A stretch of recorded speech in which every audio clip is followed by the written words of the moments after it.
Hannaford supermarkets and the American Heart Association are partnering to build healthier Maine communities, starting with the Waterville Soup Kitchen. This morning, guests received lessons and demonstrations on using blood pressure monitors.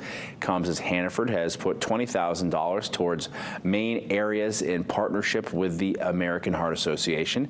They say that 23% of Mainers struggle to get food and 32% have high blood pressure. While providing meals is critical, organizers say it's equally important to help people develop healthy lifestyle habits.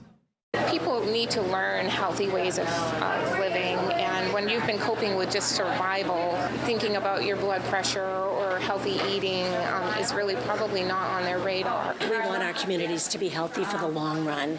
So by bringing all of these educational materials together and bringing that education in to help support their wellness growth or their wellness journey is really important to us.